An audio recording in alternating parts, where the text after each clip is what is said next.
What is up, guys? It is the Bluebloods here, back with another special episode, man. I told y'all to subscribe and turn on those post notifications.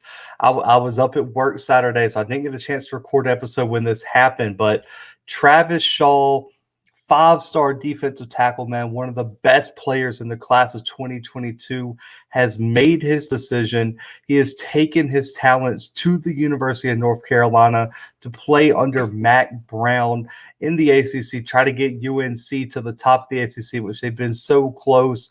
Last year, they had a top 5 team. This year, they're preseason top 10.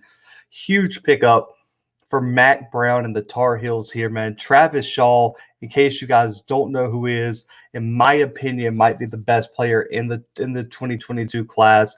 He ranks as the fourth best player in the class, the second highest ranked D lineman, but he's also the number one player out of the state of North Carolina. He was a key to Grimsley High School going 10-0, winning the North Carolina 4A state championship this past season. And the year before led them to the semifinals. In his 3 years thus far at Grimsley, over 246 tackles, 59 tackles for loss, 18 sacks, 7 forced fumbles, and an interception. And I just want to put this in perspective because this is how impressive and dominant this kid can be. In only 10 games this year, he racked up 84 tackles, 28 tackles for loss, 28 tackles for loss in only 10 games, and 5 sacks.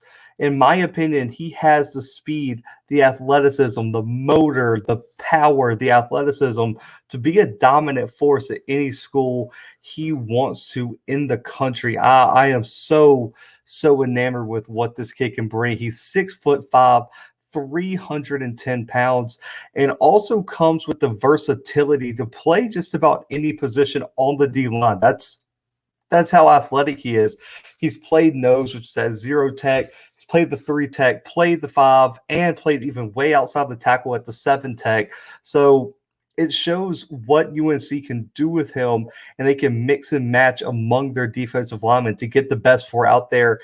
And it also allows Shaw to stay on the field in key situations because sometimes with these defensive tackles, you got to take them out in pass rush situations. You got to take them out at certain times because they just aren't able to fit what you need. Shaw's that type of guy that never has to leave the field. He just brings exactly what you want out of a defensive tackle. He's so versatile, athletic, and he plays so much faster than what his size really would make you expect. And this is, in my opinion, the crown jewel of Mack Brown's recruiting. I got a few highlights here, man, just to show you what I'm talking about. I mean, look at the power he just brings this kid down. I mean, just slams him and just gets it's like it's nothing, man. I lift more than that every day. And you see right here, this is the motor, man. Never gives up on the play, runs through the kid. And I just love it. And then you see in this last clip here, he just makes a good stop on a run play, gets his arms out there, gets them down, and he will let you know about it. And when you look at his full highlight, I didn't want to get copyrighted because I think Rivals has like all his highlights pretty much copyrighted. They made like their own highlight video.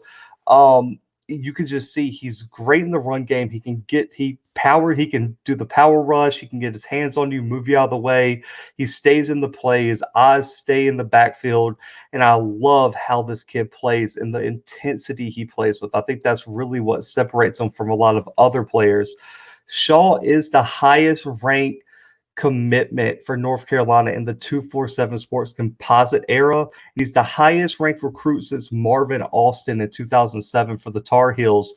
And Mack Brown has really solidified, I guess, being one of the strongest defensive recruiters in the past few seasons. And it's been evident in the past 3 classes or so for the Tar Heels, in which Shaw now joins 5-star Keyshawn Silver, 4-star Desmond Evans, 4-star Miles Murphy, 4-star Javari Ritzy on the defensive line. And I think it gives the Tar Heels one of the brighter futures in the country. And then when you even add a 5-star like Tony Grimes, where they landed in the defensive backfield, Storm Duck being scouted perfectly and put into position, and you've seen what he's been able to do. This defense is one of the strongest units in the country, and even Chaz Surratt's explosion at linebacker was huge, even though he's off to the NFL. And then you look at the recruiting just all across the board, man. Landing Sam Howell, and beating Alabama out for players. I mean, beating Clemson out for players. North Carolina is recruiting at such a high level.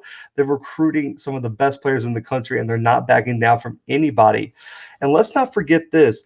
There's a kid in this class named Bryson Jennings, who I think is the sleeper in this Tar Heels class.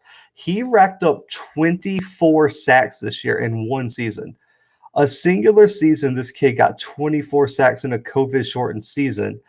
And I am just so impressed with what UNC is doing. And Jay Bateman, the defensive coordinator up in Chapel Hill, he's slowly been making a name for himself on the recruiting trail. And if he can get this unit to live up to the hype these next few years, then I would not be surprised if the Tar Heels are going to really compete with Clemson for the ACC, which I think they probably already will this year if they can get that running back situations figured out and really figure out how they're going to replace someone like a Mack Brown at the wide receiver spot.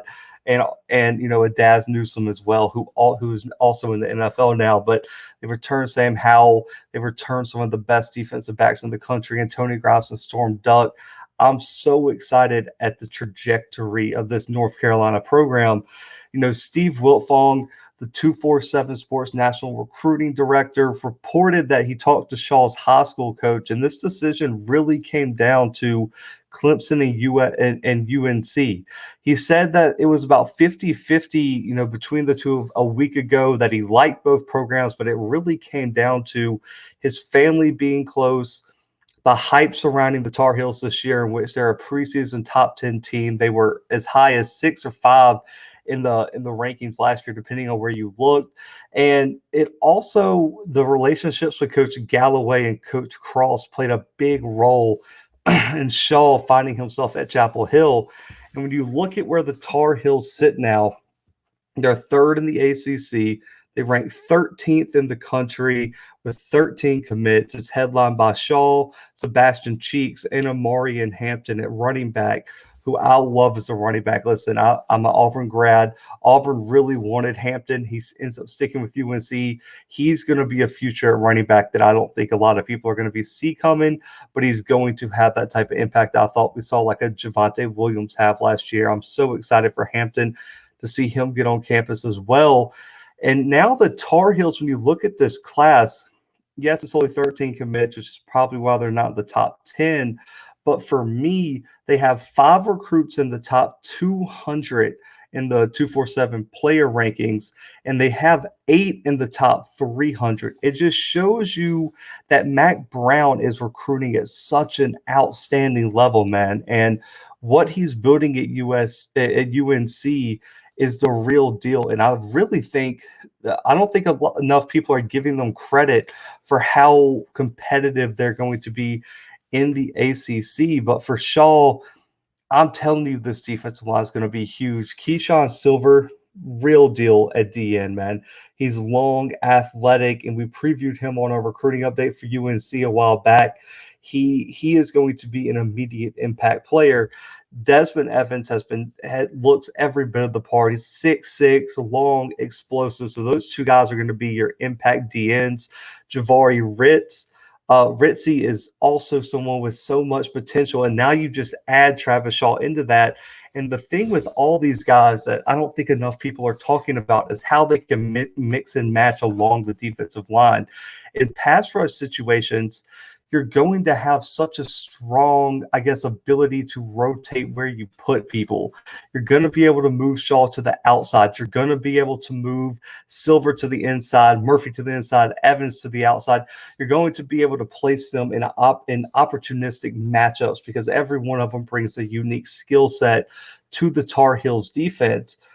And when you look at what the ACC is moving toward, which, they have some strong running games, but it's a lot of really good quarterback play in the ACC. I mean, this year you look at De'Aaron King, you look at DJ at Clemson, you look at Sam Howell. I even think you look at a Devin Leary at NC State. All these guys are moving upwards. And I mean, I think you could even look at Georgia Tech and what they got going with Jeff Sims with all his potential. This conference, you're going to have a strong D-line to compete. You look at what Clemson's doing, and it's taking up all the headlines. You got the Barises, you got the Miles Murphys as well, which is kind of funny because UNC's got a Miles Murphy as two. But for me, I don't think UNC is getting enough credit for what they're doing on the defensive side of the ball, because right now, going into this season, I think their secondary is stronger than what Clemson has. And I really like just the movement that UNC's having. Last year, I picked them as my upset team in the ACC. I was all on the UNC bandwagon. I think they're going to be very strong this year. And next year, man, I know it's unlikely that Sam Howell comes back. I know Drake May, a player that UNC beat out Alabama for at the quarterback spot, is right there in the wings. But if there's some way Sam Howell can come back and they can run this back with a plethora of talent that they've recruited, you're talking about a very, very scary team. But Mack Brown is showing that this is why he's one of the best coaches in the country. I know a lot of people just seem to, chalk it up to Clemson's going to dominate the ACC for a long time.